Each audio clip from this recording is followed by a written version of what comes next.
Anyway, this old special, suddenly a light went on in his head and he turned 90 degrees and he just set off at a fast walking pace. And I said to him, what the hell are you doing? And he just ignored me and he just walked. And we walked probably at that fast pace for probably an hour, just in a completely different direction to where these buffalo tracks were heading.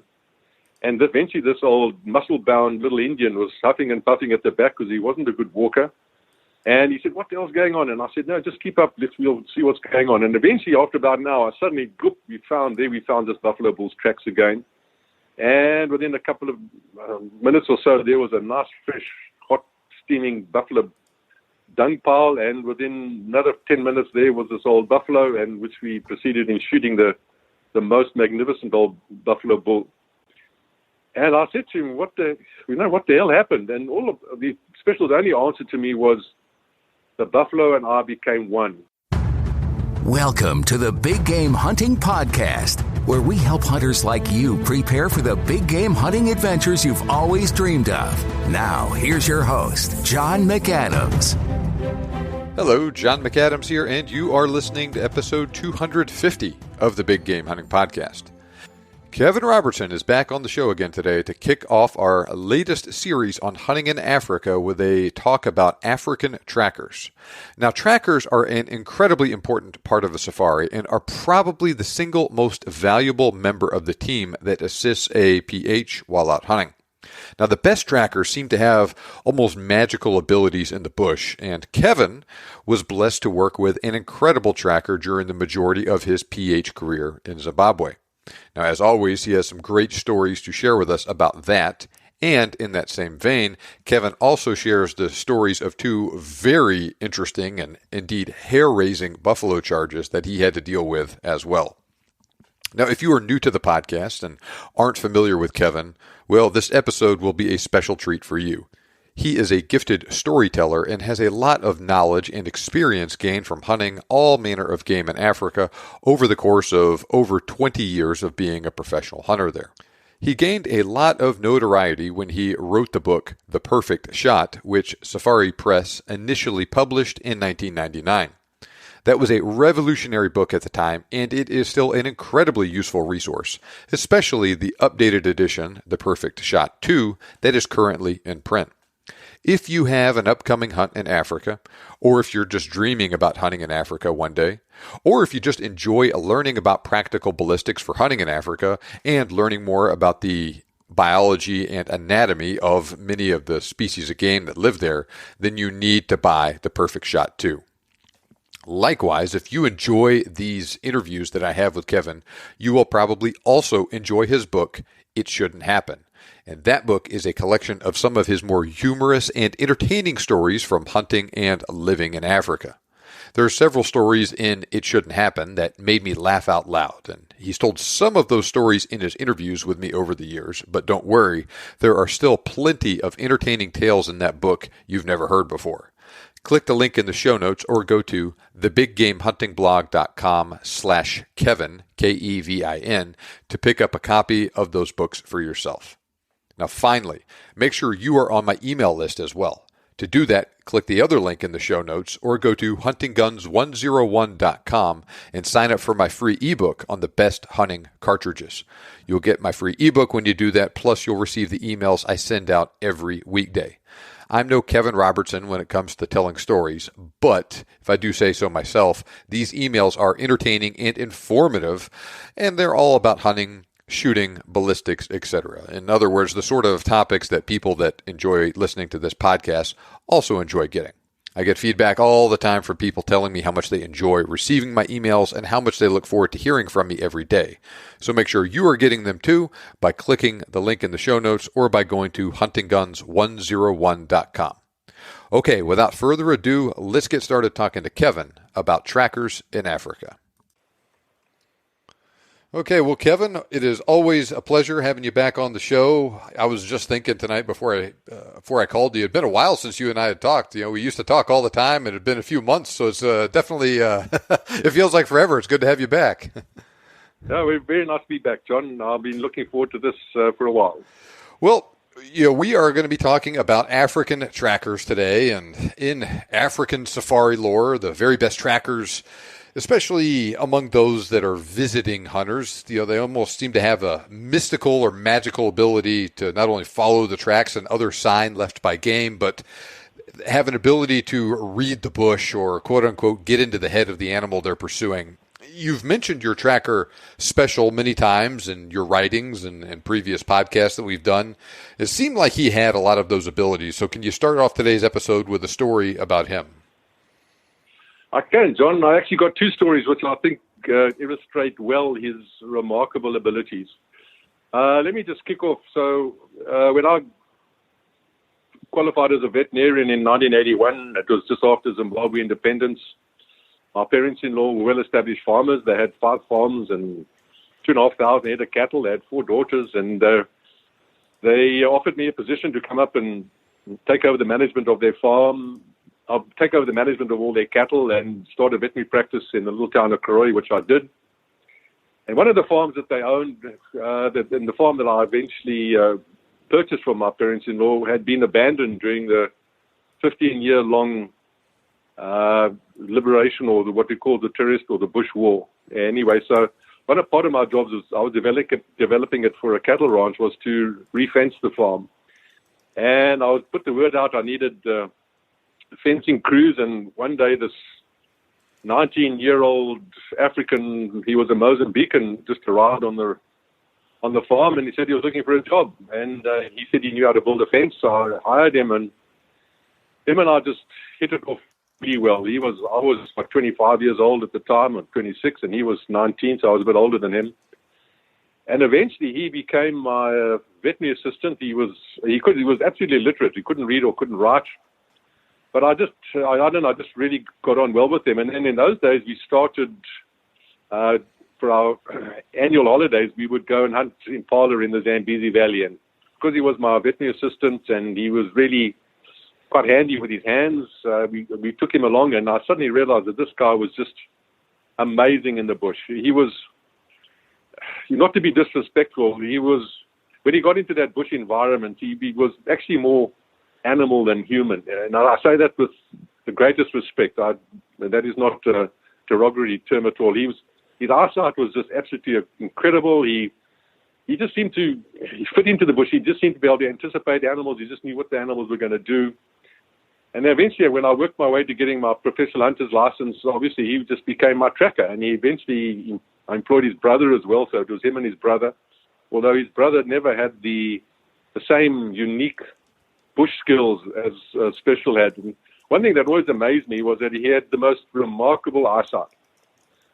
He didn't need binoculars. I mean, he could see as well as I could with my 10-power Swarovski binoculars. And on one particular occasion, which always struck in my mind, I was with a 76-year-old client. We were hunting in the Nyakasanga Safari area, which is in the Zambezi Valley.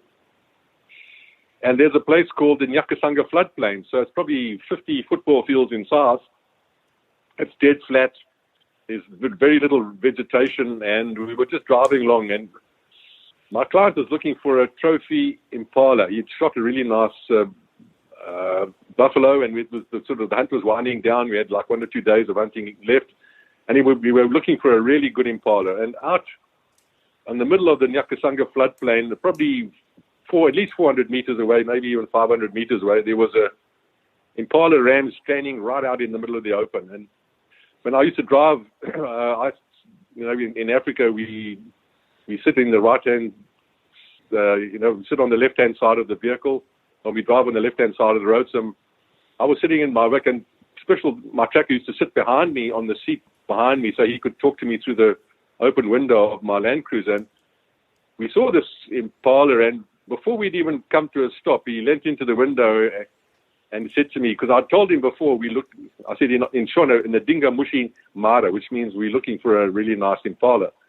And before we'd even drawn to a halt to be able to look at this impala, he leant into the window and he said to me in Shona, so my client couldn't understand it, he said, that's not a trophy because the tip of that impala's left horn is broken off.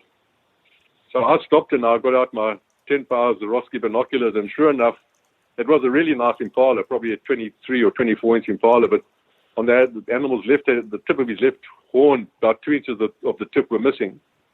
And my client was sitting next to me. He was 76-year-old, and I always remember he had a pair of leopard binoculars, and he was also looking at this impala through his binoculars. And I said to him, "No, that's actually not a trophy. The tip of that impala's the left tip of the impala's horn is broken off." And through his binoculars, he could not see it. And to this day, he said to me, I said, "No, we're not pointing trying to stalk us or even try and hunt that impala because he's not a trophy." And to this day, he never believed me. He said we were just too lazy to try to even put in a stalk because he couldn't believe us that the tip of the horn were broken off. But the mere fact was that our special saw that from that distance while we were still driving. I was absolutely amazed that his eyesight was so good that he actually saw that. That is indeed amazing. And then another occasion, as I said before, I used to just love to hunt the old lone dugger boy. That was the most challenging hunt. And if we could find a buffalo track that was at least 48 hours old, 2 days old, we would follow that track because such was our special tracking ability that if we stuck on that track, we would find that buffalo. I mean, we never, in my whole buffalo hunting career, if we got on the track of a buffalo, we never lost that track. Anyway, on this particular occasion, it was a hunt in the Teti Safari area, and it's funny. I've also the story about the Indian guy that developed 3 testicles that was on that same particular hunt. Anyway, we picked up the track of a lone dugger boy, and we followed it, and we were miles behind. The dung was dry, and where it urinated, it absolutely dried, and we could see. And Special was just walking along, tracking, and all of a sudden, for some reason, he sort of started to slow down, and he looked around, and he almost went into, you could probably describe it as almost like a trance-like state. He picked up some leaves, dry mapani leaves off the ground, and he crushed them in his hand, and he let them fall through his fingers, and he picked up some dirt, and he started clapping his hands together and chanting, almost like he was talking to his ancestral spirits for some, I don't know, and he'd never done that to me before, and the client was actually quite a stocky, sort of a pretty aggressive type of little hunter, and we could actually see where the tracks were going, and he said to me, "What the hell is he doing?" And I said, "I don't know, but let's just trust him." And for about 5 minutes, this guy was just mumbling to himself and looking around, and then all of a sudden it looked as if a light went on in his head, and we turned 90 degrees to the tracks. And the bull we were following was an old bull, and it had a very distinctive track. As I mentioned before, as buffalo get older, their tracks get bigger and larger as their body weight expands and it gets heavier in the neck and the shoulders. And this bull had a really large spoor and the front edge, when these old bulls amble along, they drag feet on the ground as if they're wandering along with all the world's problems on their shoulders. So eventually they wear the front edge of their hooves, they sort of square them off. So it's quite distinctive. Anyway, our special, suddenly a light went on in his head and he turned 90 degrees and he just set off at a fast walking pace. And I said to him, "What the hell are you doing?" And he just ignored me and he just walked. And we walked probably at that fast pace for probably an hour, just in a completely different direction to where these buffalo tracks were heading.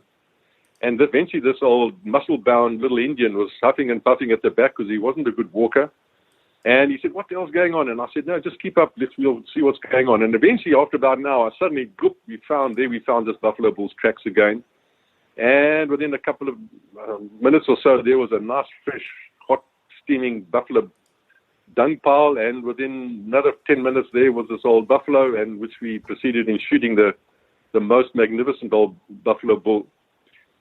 And I said to him, what the hell happened? And all of the special's only answer to me was, the buffalo and I became one. And I don't know really how to interpret that, but he knew where that buffalo was going. So my client said to me, he's been in this area before and he knows where the waterhole is. And I said, "I can assure you, our special has never been to this Teti Safari area before. This was the first time I'd ever hunted in that area.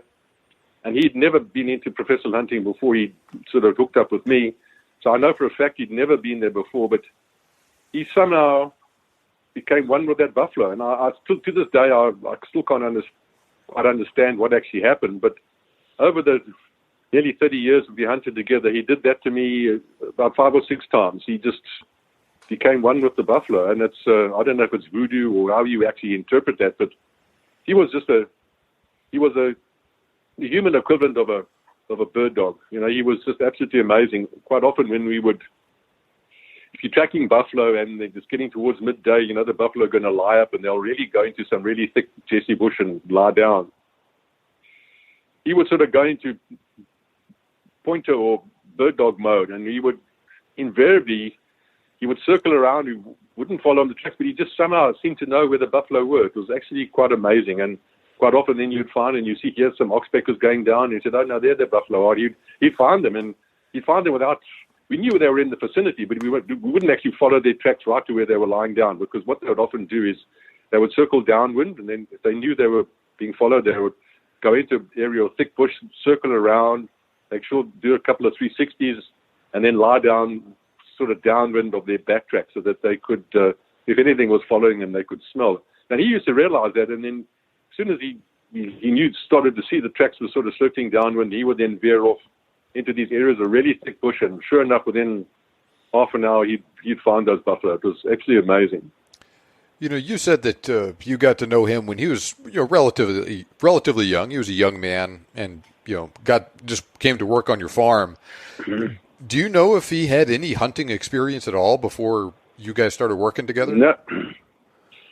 No, but I think, you know, he'd gone through he was a Mozambican, so he'd obviously gone through that Mozambican liberation war as well with, you know, Frelimo and all that. So, and I think these guys just survived, you know, they just survived in the bush, and that they just became absolutely so attuned to the bush. But he'd never worked for a safari company before, and never ever. So he never had hunting experience. He was just a absolutely natural person. But I should imagine he just grew up in the bush, and that's what he did. He just probably just hunted from the time that he was, you know, a small child. That's kind of what I was thinking. You know, I want to say that I heard this about Mark Haldine's operation in Zambezi Delta, where when they went in there, he made a point of finding some of the most successful poachers and gave them legitimate work and everything, and started using those same skills that they had developed in a more positive way. Yes, and I spent 4 months in just south of Mark Haldine's area in Kutada 12, and there were wild people living in that bush there. You know, you would see their tracks, and you would see where they would trap mice and stuff like that. And we shot a buffalo middle of nowhere, miles from anywhere.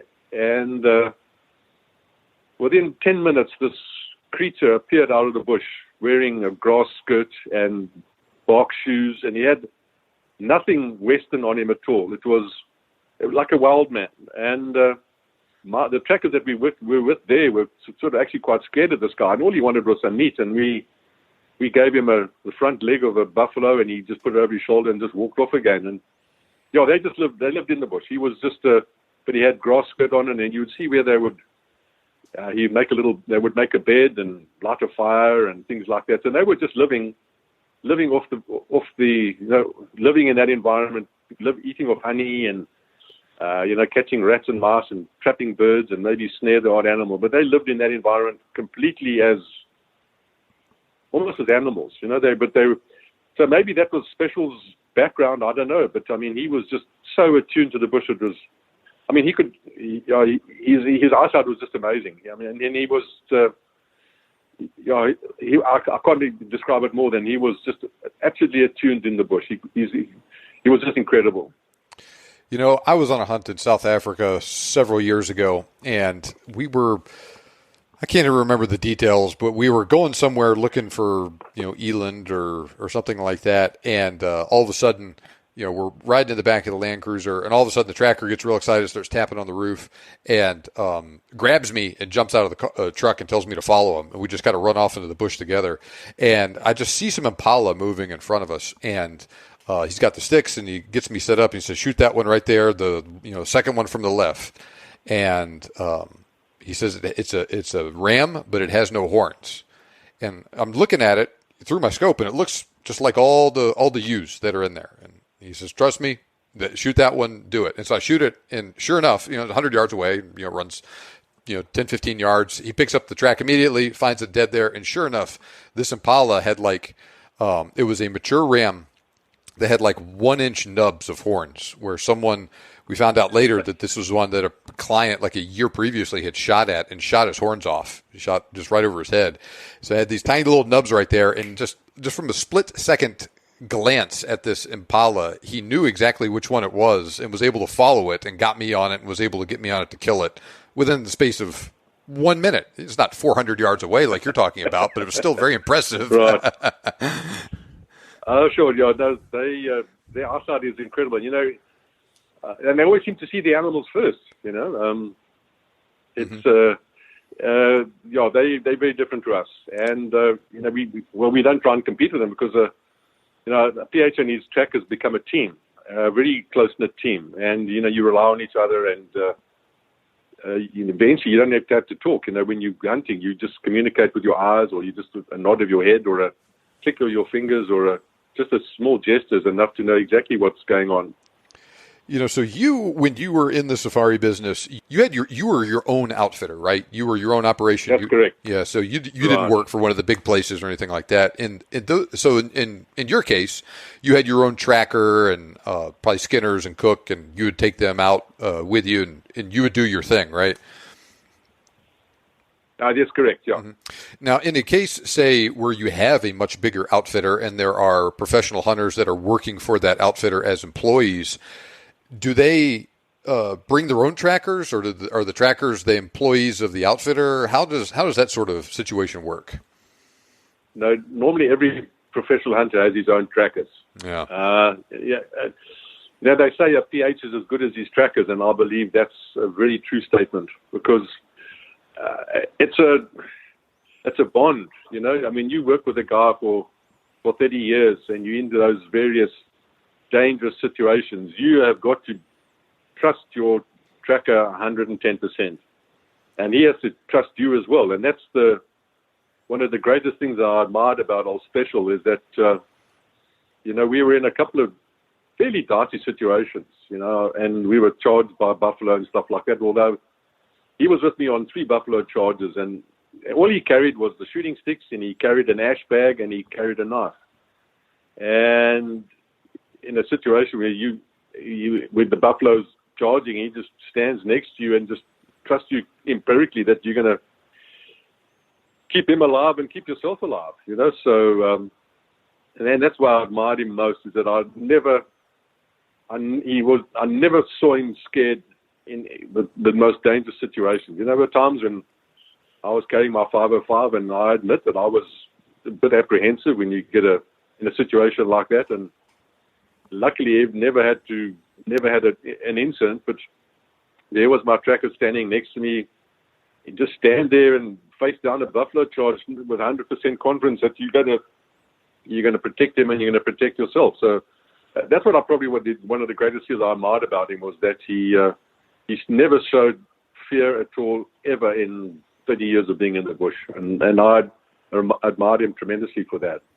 To that end, we talked about this video in one of our previous podcasts about leopard hunting, when it goes wrong, right? You wound that leopard, and then you got to deal with the angry buzzsaw coming at you out of the bush. There was that video we mentioned with the leopard, the wounded leopard attacking these guys, and everyone's shooting at it, and then it jumps on one of the professional hunters right there, and he's rolling around on the ground screaming with this leopard on top of him, and the client ends up shooting it off of him. But before he does that, you can see one of the trackers go up to this leopard with just the axe. He's getting ready to hit it when the client shot it off of him, and everybody had all the big guns there, and all that tracker had was just the axe with the wooden handle. An axe. Yeah.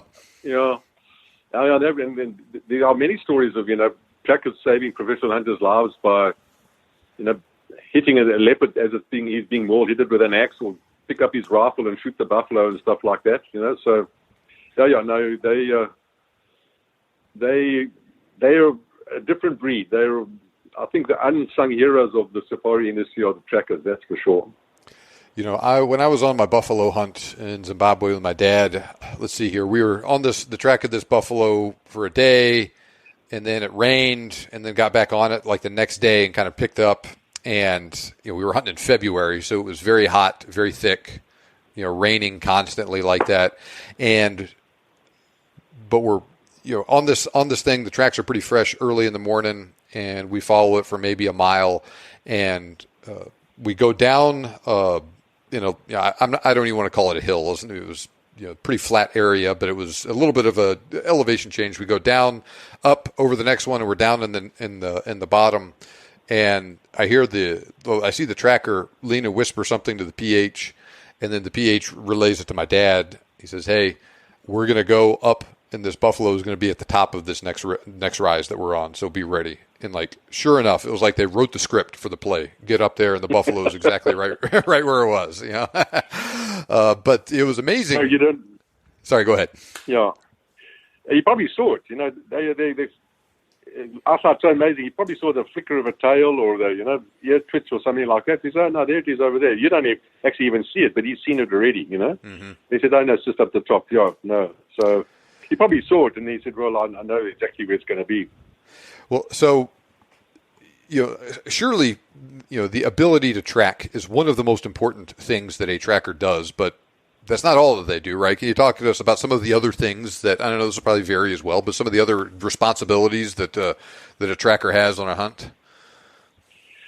Well, the really good trackers can skin as well, and also they, sometimes they'll carry a backpack with the medical kit and the sandwiches for lunch and some water, and they'll sometimes even carry the client's rifle, which is, especially the old client, but generally, they are there to find the game, and quite often you have most of the time you have two trackers, because tracking is extremely tiring because of it's concentrating. I don't know if you've ever had to really concentrate, like writing an exam or something like that. After the end of the exam, you're absolutely exhausted, because when you're concentrating, you're burning energy like crazy. So trackers mostly work as a team, and you'll probably find that one tracker is really good at following the ground spoor, the tracks on the ground. And the other tracker he walks ahead and he's looking for what you call aerial spoor. If you're particularly hunting elephants or you're hunting buffalo, the buffalo walks along and he'll pick a leaf off a tree, or particularly an elephant as he's walking along, he'll just grab a branch and he'll have a bite it and drop a few twigs on the ground. And so that's what the other tracker's looking for. He's looking for what we call aerial spoor. There's ground spoor and what we call aerial spoor. That's the other things of the other signs that an animal is passed through an area. It's not actually, it just might be the grass is being flattened in a certain direction, or you'll find a fresh leaf on the ground, or a stone has been dislodged, so you can actually see it's out of place. And a lot of the times, the animals walk in what we call the area of least resistance. So when you're tracking, one guy's following the tracks on the ground. He doesn't look straight in front of me. He looks probably 5 or 10 yards ahead of him. And because you can actually predict the direction where an animal's going. An animal's not going to walk through a bush. He's going to walk around a bush. And if there's an easy path up the side of a hill, he'll take the easy path up the side of the hill. So a lot of tracking is anticipating and thinking how the animal's going to move. If I was a buffalo and I wanted to walk up this hill, how would I do it?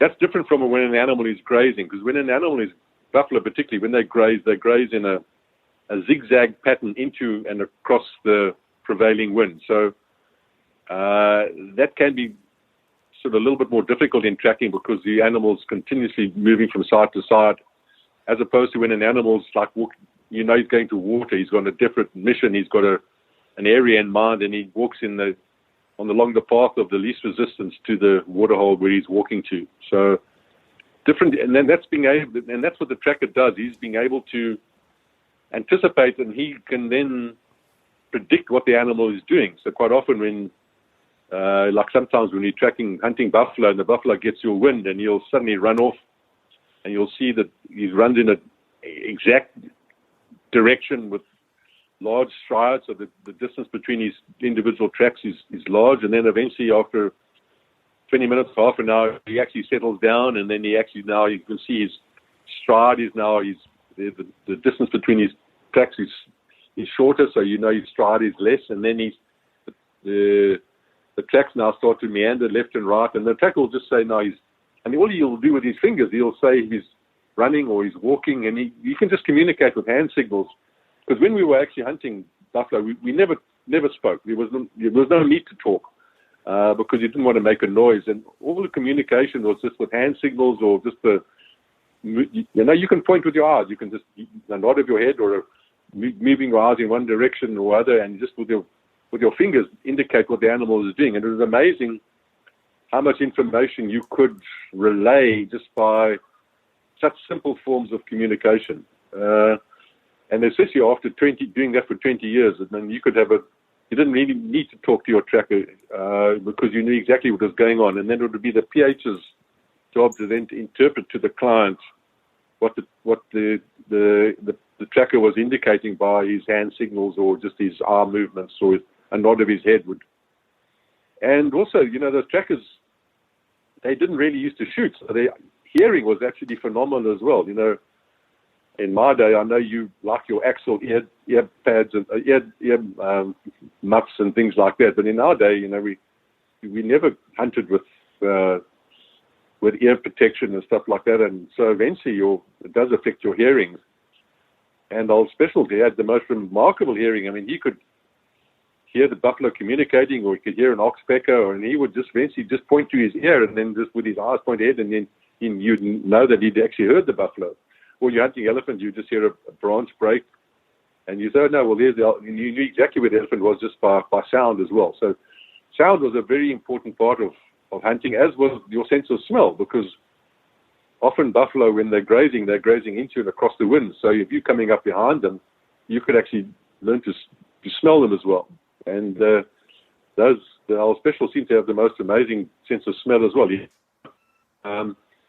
So that does affect your sense of smell. But he was just a perfect all-round hunting machine. He could see well, he could hear well, he could smell well, and he could follow an ant walking across a rock. He was just so good. Did you have your trackers carrying the sticks, and when the time came to shoot, where they'd be the ones that would set it up? They did, and I preferred my client to walk in front of me, and I've said that before because I used the excuse that walking behind me is like walking behind a brick outhouse. You don't see much, but quite often I was actually more scared of my client than I was of the buffalo that would walk in. So I had my client walk in front of me, so I could see where his rifle was pointing, and I would have special carried the sticks. I never carried the sticks because it's quite hard to carry the sticks and your rifle at the same time. So my client would walk in front of me, which not many PHs hunt that way because most PHs walk in front with the client behind them, but I preferred it the other way around. Mm-hmm. Yeah, I could understand that. I'm sure you would have a conversation with the tracker. Hey, this is what we're after, right? We're after buffalo, we're after sable, whatever. And I'm sure if you saw something that was especially nice, you bump into a nice kudu or something like that when you're on it, he would let you know. But I guess it was his job to find the game, and then at that point, it is your job to evaluate the size of the animal, make sure it's an appropriate one to shoot, a safe shot, that sort of thing, and then finish getting the client set up then, right?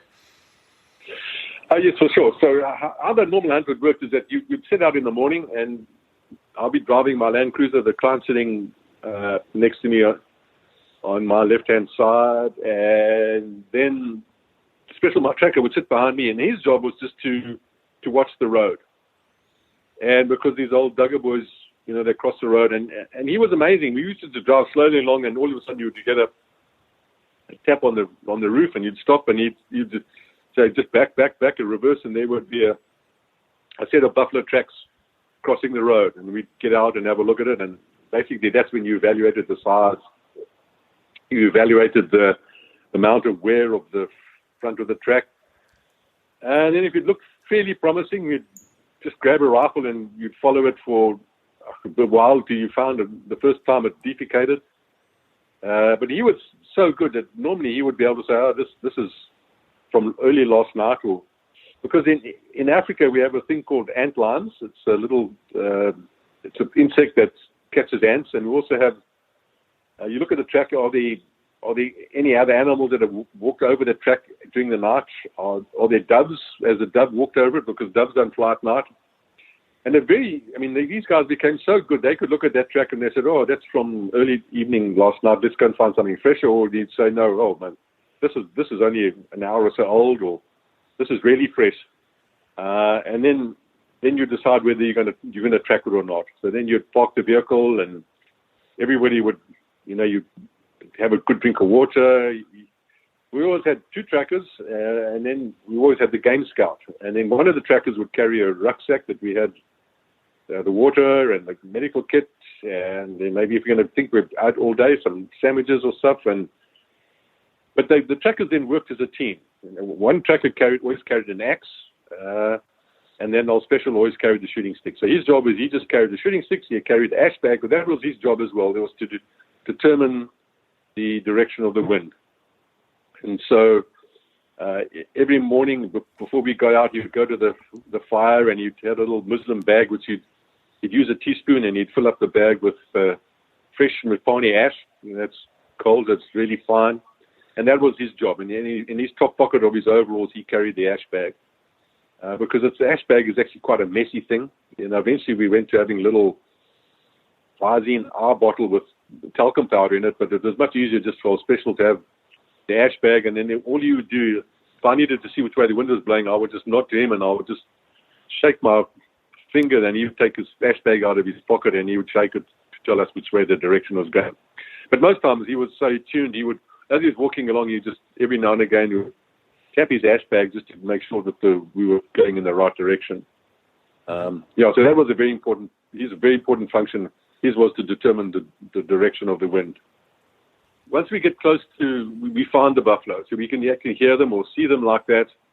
As we're getting close, as soon as the shooting sticks go up, he disappears to the back. Then it's my job and the client's jobs. As I explained before with shooting off shooting sticks, the client's on the shooting sticks, and I stand actually next to him.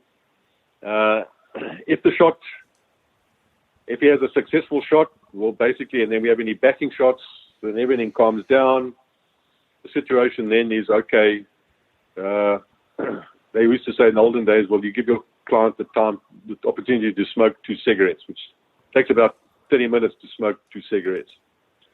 When that situation, that situation after your 20 or 30 minutes, the shooting sticks go then to the second tracker, and then and the client and I almost walk line abreast with special about half a meter in front, and we walk on either side of him, and where the buffalo was last seen. And then you normally find his tracks running away, and then you start following really slowly. And then that's when you start interpreting what you see. Now you start looking for blood, start looking for direction that he runs, and sometimes if they're hard shot or if they're severely badly, mortally wounded, they'll just run blindly through a bush. They won't run round a bush or something like that. But that tells you a lot about the goodness of your shot.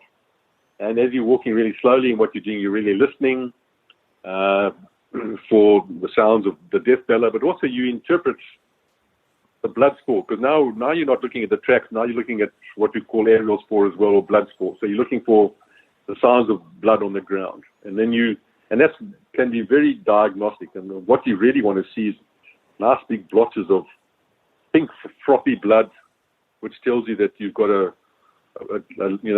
buffalo's been shot through the lungs, and you've got a mortal wound. Or sometimes, and then you evaluate where the blood's coming from. You can see the track, so you either look, is the blood on the left-hand side of the track or the right-hand side of the track, or is it in the center of the track? And if that buffalo's bleeding profusely out of his nose and out of his mouth, you'll find the blood in the center of the tracks. And quite often within 100 meters or so, our special will just stop and he'll point and say, there it is there, and you find your buffalo stone dead, which is a very relieving moment. What you do, you approach slowly from behind, and gradually you just watch it. If its head's up off the ground, then you would actually just shoot it in the spine to make sure that the head stays on the ground. But generally I was a bit anal about making sure that I would let my client shoot until I was sure he's going to play. Getting first shot, and most often it was one-shot kills, or that buffalo wasn't more than 50 to 100 meters, and you just find him lying dead. Very occasionally they shot, but what I preferred was what we call a high heart lung shot through the middle of the vital triangle, and you take out that buffalo's aorta, and basically he's dead within 10 or 20 seconds. So you run 50 to 100 meters and you just find him lying dead. Anyway, if you watch him, if his head's off the ground, you can actually look at him through your binoculars to see if he's still breathing, and generally they're dead, and you gradually just walk around to the front and touch the cornea with the muzzle of your rifle. And if there's no corneal reflex, well then put your rifle on safe, and then congratulate your client for a good, wonderful trophy and a clean kill. And that was the vast majority of buffalo were shot like that. And very few were the times where we had to actually follow a wounded buffalo, and that can be quite a scary experience, because on a wounded buffalo follow-up, one tracker is on the spoor, so he walks on the spoor, and then the client and myself would walk on either side of him, probably half a meter behind him, and the buffalo knows if the buffalo is wounded, he knows that he's wounded, and he just goes into the thickest cover that he can find, and then it becomes extremely difficult to maintain that sort of position with the tracker in front and you half a meter behind him and half a meter to the side.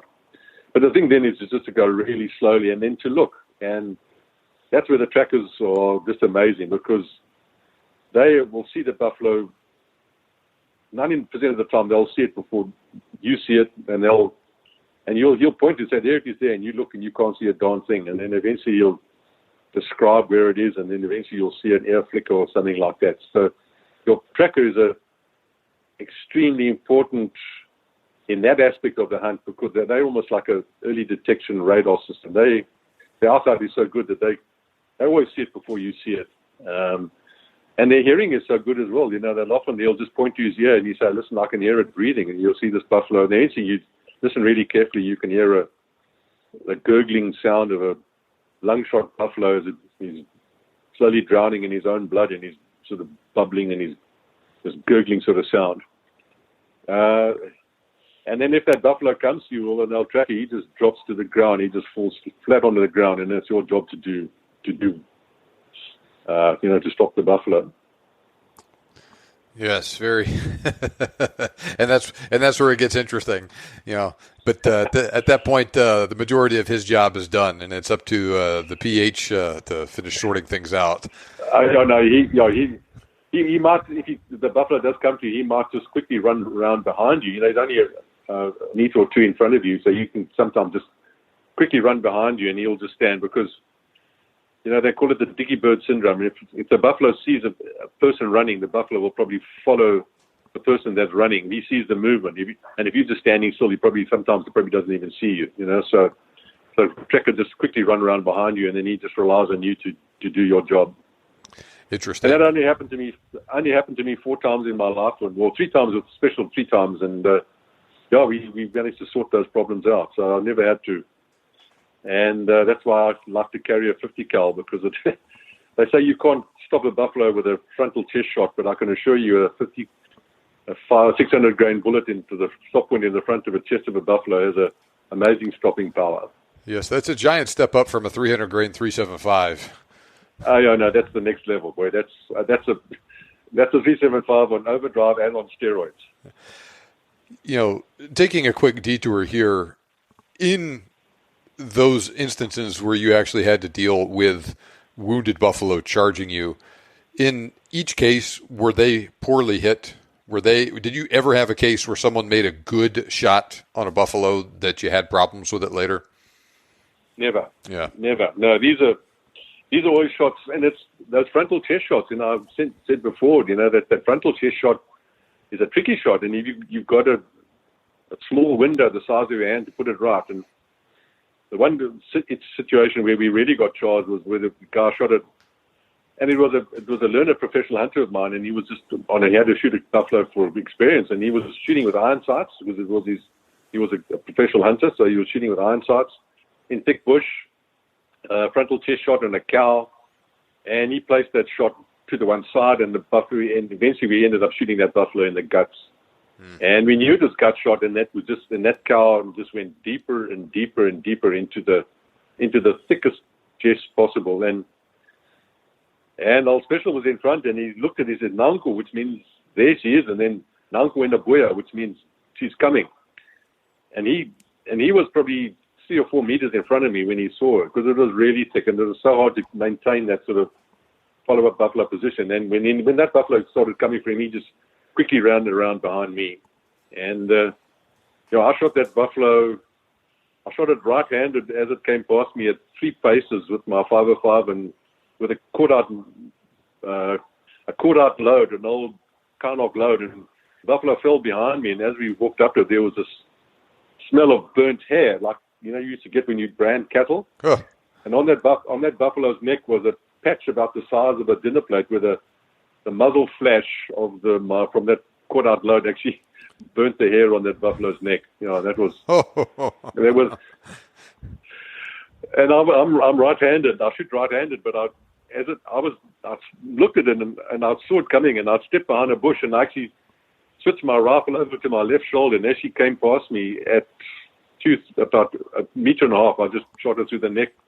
I shot her left-handed through the neck with my 505, and the muzzle flash burnt the skin on the neck. Jeez. So, that was a close call, but it worked out fine. It's just one of those things. But it's amazing in a situation like that. They say when your adrenaline gets going, time seems to slow down, and I seem to have so much time to be able to switch my rifle from my right shoulder to my left shoulder and to shoot her left-handed as she came past me. It was quite amazing. It was like the whole thing was in slow motion, and the buffalo was running in thick sand or in treacle, because she seemed to come really slowly, even though buffalo comes at you at 15 meters a second, so you haven't got much time to make those decisions. Yeah, so you, in previous podcasts, you talk about an experience you had with buffalo charging you on a hunt in Mozambique. You talked another one about a buffalo that had been previously injured by lions and was very grumpy because of that. That was caught in a snare. That buffalo was caught in a snare. Tell us that one with the buffalo in the snare. I don't know that I've heard that one. I was still a learner professional hunter, and we were hunting in the Teresa Safari area. And we were finishing the hunt, and we were just game viewing. And there's a place called Sapani Pan. It's it's only water in the Teresa Safari area. And we had a bunch of Danish clients, and we drove up to the pan. And as we got to the pan, there was a buffalo cow standing in the pan, looking terrible, with this big snare hanging around her neck. And we had our game scout was sitting on the back with a AK-47, and the next minute we heard this AK-47 being cocked, and we said, "What the hell are you doing?" So he said, "No, I'm going to go and shoot that cow." And we had one of the Danes, was a guy called Bauer, a big old ruddy-faced Danish farmer, and he said, "No, me shoot." So he volunteered to shoot it, but we couldn't make that decision. So we had to go and drive all the way back to the safari headquarters and find a warden and tell them about the cow with the thing. And he said, "Listen, now he wanted to shoot this buffalo cow. He was just an observer, but he said no, he wanted to go and shoot this buffalo cow." So that took probably about 2 hours to go and find the warden and get the agreement to go and the warden said no, you can definitely go and shoot this old cow.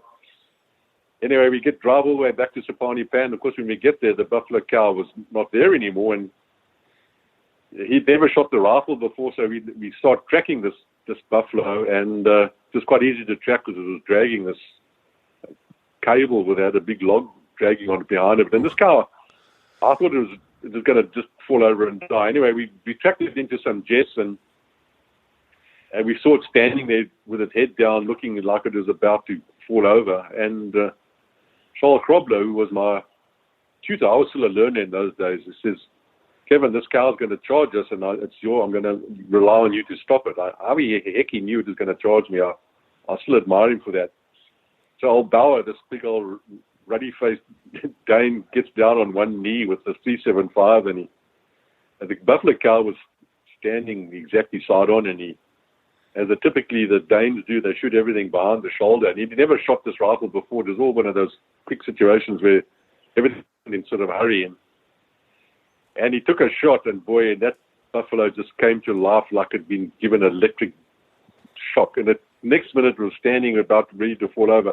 And luckily we were standing in a small clearing. So we put a little bower in the middle of us, and he was down on one knee, and I was on one side of him, and Charles Problem, my tutor, was on the other side of him. And the game scout and this buffalo cow just boiled out of the bush, came straight for us. And as she came into the clearing, in sort of mid-stride, she sort of hesitated because there were 4 of us standing in a line. When this poor old Dane was on his knee trying to frantically work the bolt of this rifle as this buffalo was coming down to him.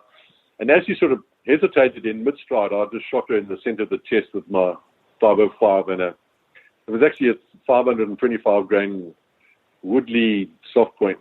And it was like that cow had run into the fist of Thor. It was actually quite amazing. As you could actually just see her whole chest sort of cave in, and as it caved in, there's 2 like a foot-long jets of blood just squirted out of each nostril, like a blood out of a fire extinguisher. And you could actually see she was dead on her feet, and it didn't knock her down, but she was probably 20 meters from us when I shot her in the chest, and she just staggered 5 or 6, well, probably 8 or 9 paces, and just was dead, just fell dead in front of her. I'm shooting it right in the front of the chest. And that was the start of my love affair with my 505, because you suddenly realize, man, this is a buffalo stopping machine. So, yeah, but granted, it was a cow, and she had a snare around her neck, and she probably wasn't in the greatest condition, and she's probably quite emaciated and dehydrated, but that certainly just stopped her. 1 shot in the chest, and that killed her she probably didn't go 5 paces after that shot. Yeah, every single buffalo charge you were involved in involved that 505, didn't it? For sure. Yeah, no, I loved that rifle for sure, because that's suddenly you realize that, there's a huge step up when you go from a 375 even to 416. I doubted that any other caliber would have, or certainly the lesser caliber wouldn't have been as effective. Even a 458 wouldn't have been as effective as that. And I hit her in the heart, and when I eventually did cut her open, there was a hole through her heart the size of my fist. It just blew her heart out. So, immediately you just lose all that blood pressure, your brain runs out of pressure. Nothing can survive that hole in the heart as big as a softball. So we've talked about a couple of stories on following up wounded dangerous game, and how you get a little bit hairy sometimes. Do you have a story of, say, a plains game animal or something like that that was wounded that you don't think you would have found without a really good tracker? Oh, I did, and I took a 80-year-old man to hunt a buffalo in Nyakasanga in 2019. And he wanted to shoot a baboon, and there was a baboon sitting at the top of what we call a lala palm. It's these big sort of palm trees that got these. And as he shot, this baboon saw us and started to climb down this tree. And it ended up, he shot the baboon through the palm of his hand with his 375. Anyway, the baboon hit the ground and took off running, and there was a bit of blood. And I was with Buzz Carlton, who's a really well-known Zimbabwe professional hunter, and he's got probably 2 of the best trackers I think I've ever seen. The tracker called Crichton and the guy called Inyati. And at the end of the day, we ended up following a baboon through the Jesse bush of the Zambezi Valley for 4 hours.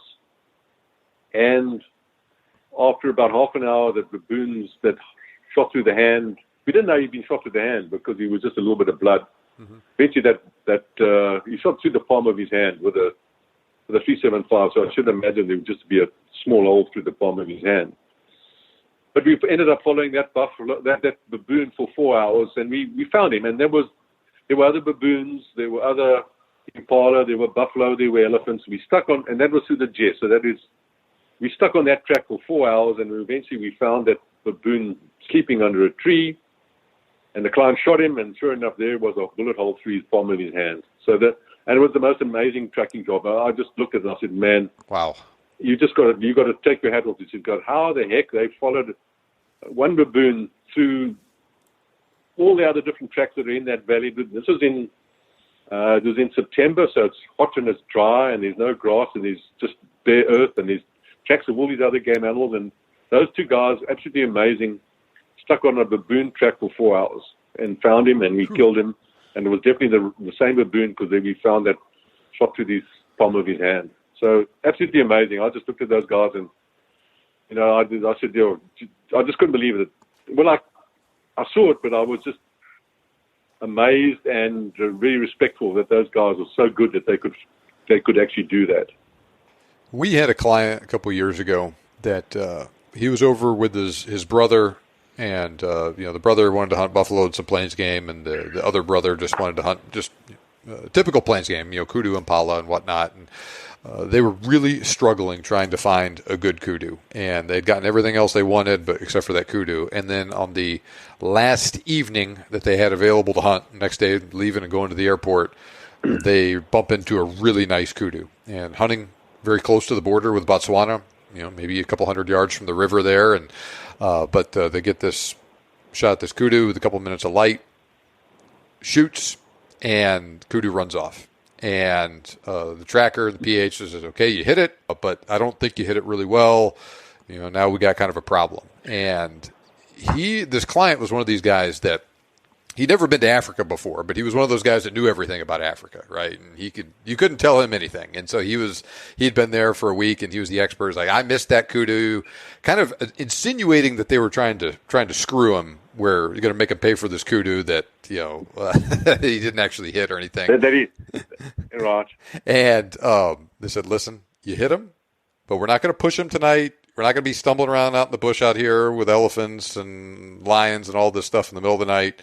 We're going to come back first thing in the morning, and I promise you hit this kudu, and we're going to find him.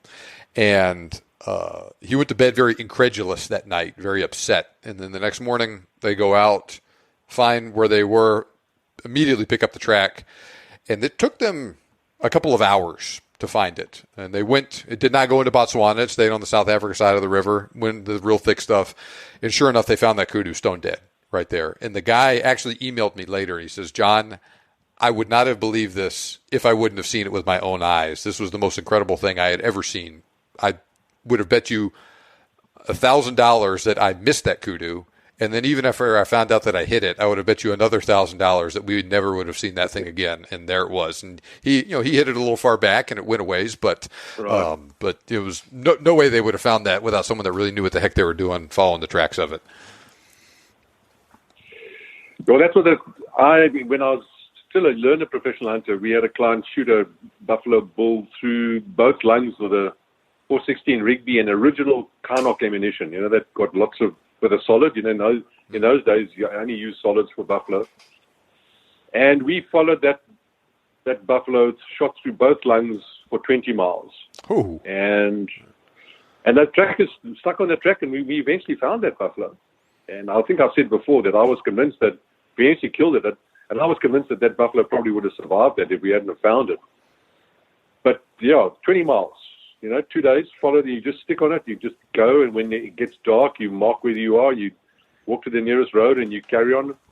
And those guys followed one buffalo through the Zambezi Valley for 20 miles. Ooh. And he was very much alive when we found him, and we killed him. But so that's what those trackers can do. And a lot of people don't realize how skilled these people are. And in the story like you just told now about finding that kudu, and it's just unbelievable. But their skill level is. I also tracked a lion for 20 miles once, and I've written that story about the Indian with 3 testicles. But we followed that lion for 20 miles, to track a lion is not easy because their pads are soft, and they don't sort of get ridges in the dirt like a hoofed animal does, which at certain times of the day when the sun is at an angle, you get a little shadow on the side of the ridge, which makes it a lot easier to track. Because when the sun's directly overhead, tracking an animal is a lot more difficult than when the sun is either on the at the side, or either the left or right hand side, which casts shadows. But no, some of these guys, you just cannot believe how they can track. And in Botswana, I mean, the guys even track leopards. And but the really good trackers are Buzz Charlton, my friend, with the guys with these trackers that can track a baboon for 4 hours. I mean, they can track a lion, and that's when you really get into some seriously good hunting. Is that tracking a lion is probably the epitome of dangerous game hunting. So you have done most of your hunting in Zimbabwe, but you've also spent, some time in other countries doing things too. Have you noticed a difference in the way people do things on the tracker side or in the quality of the trackers from one country to another? No, I think a good tracker is a good tracker, whether he's a Bushman or a Zimbabwean or Mozambique. When you get a really good tracker, but not every African can track. I think it's a skill that's born into you. And maybe I've got probably a final story for you. So, our special, after he became my employer, he came to me one day and he said that he'd taken a wife, and his wife's name was Susan, and almost 9 months to the day he came to me and he said he was the very proud father of a son, and he called his son was called Nico. And Nico grew up on our farm and went to school on our farm, and I was proud to say I really looked after my labor force, and they were well fed, and this Nico went to the school, and when he was finished school at 16, he came to me one day and he had a really nice sense of humor, and he said he wanted to join safari, which means, I employed 65 families on my farm, so I had a large labor force, and the cream of my labor force were my safari crew. So it was my mechanic who did fix the punches and all that, and it was our cook, Philemon, he cooked the food, and we had Special and his brother called Monatsiwa, and we had a couple of other guys that was the sort of camp attendants and stuff. And then old Nico, he was a strong, physically sort of stocky young man. And on the very first hunt of the season, we would start hunting in May when the grass was still long, and I always wondered if he had any of his father's and his uncle's tracking ability. And he just grew up he just was a little African growing up on the farm. And so the first hunt of the season, he was now going to become what we call the mule. He was going to be the water carrier. He was going to carry the rucksack, and he was just going to walk at the back, and he was going to see how the whole safari operation worked. So the first hunt of the season, we picked up an old Duggar Boys tracks, and then the grass is long, and when you're tracking in long grass, it's extremely difficult. So I wondered if Nico had any of his father's sort of amazing abilities. So I said to Nico, and I said to him in Shona, when I said to Randela Spoor, which means can you follow tracks? And he said, boss, no problem. So I said, okay, and there was a track over this old lone Duggar Boy. So I said, okay, here's the track. You get on the track, and nobody's going to help you. I want you to follow this Duggar Boy. And he set off running like he was running the start of the Boston Marathon. He just disappeared off. And he followed that track, and it was, I can track reasonably well after 30 years, but I mean, I'm not a tracker. And he followed that track like he was following the center line down a highway. The first time he ever tracked, he was 1,000 times better than I'd ever tracked. And eventually he joined our safari crew. But this was getting towards the time when the wheels were starting to fall off in Zimbabwe. But he was as good as his father, and he was just born to it. I don't believe his father went out and taught him all the intricacies of how to track, but it was in his genes. He just knew how to do it, and he was just an amazing tracker right from the get-go, which I found quite interesting. Yes, definitely. I have to ask the question, but I'm afraid of what kind of that it may not have a happy ending. Do you know what happened to Special or Nico when the wheels came off the bus? I gave him a whole pile of money, because when we were kicked out of Zimbabwe, we had to pay our laborers 2.5 months salary for every year that they'd worked for you. And by that stage, Special had worked for me for about 22 years. So I paid old Special about 800,000 Zimbabwe dollars in cash. It was about 6-1. And we set him up with a house and all that. And he was, so I made sure when we eventually left Zimbabwe, he was well cared for. I left him with a whole pile of money.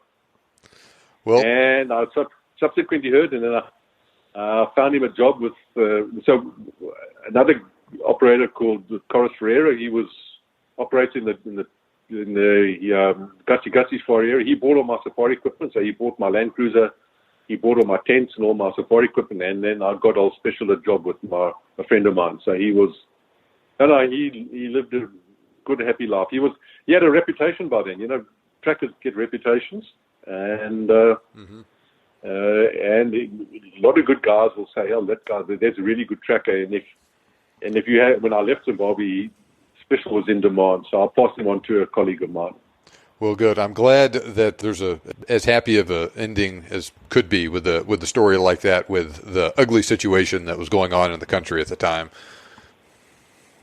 And I sort of kept tabs with him now and again, and so he was well looked after, and hopefully now he's in his twilight years, sitting back and enjoying all the stories that I'd enjoy in my twilight years. Yes, indeed. Well, I think that is actually a pretty good place to wrap up this discussion, unless you had anything else you want to add.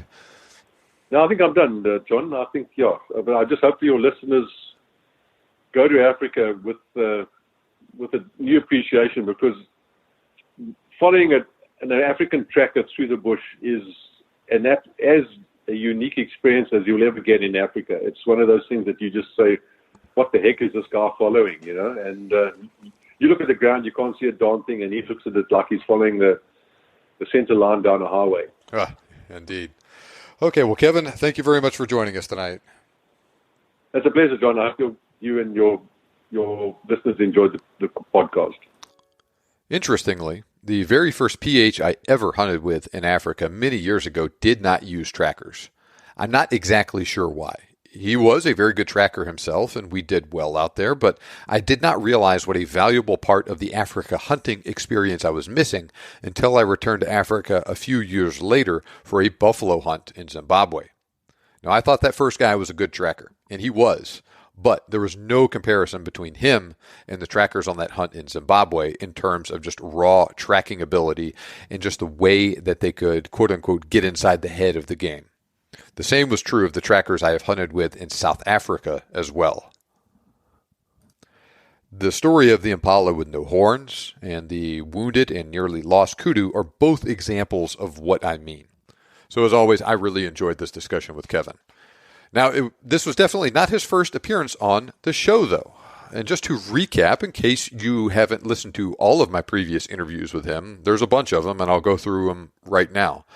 The first one was episode 97 on Africa hunting bullets, 103 Africa hunting rifles, 124 and 125 on Cape buffalo hunting, 154 on leopard hunting, 155 on lion hunting, 176 and 177 on elephants, 178 on crocodile hunting, 179 on hippopotamus hunting, 205 on hunting with a lever-action rifle in Africa, 206 on classic Africa hunting cartridges, and 207 on hyena hunting. Now, Kevin is always great when he comes on the show, and those are all excellent episodes, and I highly recommend listening to every single one of them, especially if you haven't already heard it. Episode 97 was excellent. That was the very first episode I did with him, and that is one of my favorites. So is episode 124. Now, we mentioned in this episode that Kevin has lived through 4 Cape Buffalo charges. We discussed the details of 2 of them in this episode. Listen to episode 124 to hear the story about the other 2, one of which was the Mozambique charge that I referenced, and the other one was the story of the Cape Buffalo that had been previously injured by lions that they encountered and then charged them unprovoked. I can also guarantee you that you are going to learn a lot of very interesting stuff on elephants in episode 176 and 177, and he really challenges the popular narrative on the status of elephant conservation in those episodes. He also gives you some inside information on the Cecil the Lion scandal back in 2015 in episode 155 on lion hunting, and I dare say that episode 178 on crocodiles has the best 30 seconds to a minute start of any podcast you will ever listen to. Listen to that episode and you will know what I mean. If you enjoy these episodes, One way that you can express your appreciation for Kevin is to click the link in the show notes to buy a copy of The Perfect Shot 2, and especially It Shouldn't Happen. And in that book, you can hear some of his other entertaining stories and close calls from over the years, and just learn a lot about hunting in Africa as well. Entertaining and useful books, the both of them. Click the other link in the show notes to make sure you are on my email list. Now, Kevin will be back on the show again here very soon to talk about the process of becoming a professional hunter. So stay tuned for that one. Now, remember, you can make your dream hunt turn into a reality, and I can help. Thank you for listening, and we'll see you back here next time on the Big Game Hunting Podcast.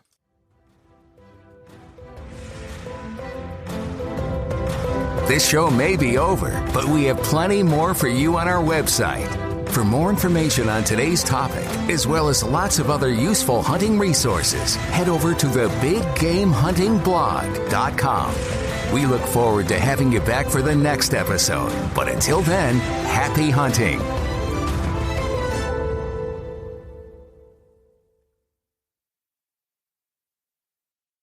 Ready to level up your career? Text DISH to 44043 now to dive into a world of exciting technician opportunities at DISH. From cutting-edge technology to a supportive work environment, DISH offers the perfect platform for your success. Connect with us today to discover how you can be part of a dynamic team driving innovation. Connect today and join the DISH family, where innovation meets opportunity. Text DISH to 44043 to kickstart your journey towards a rewarding career.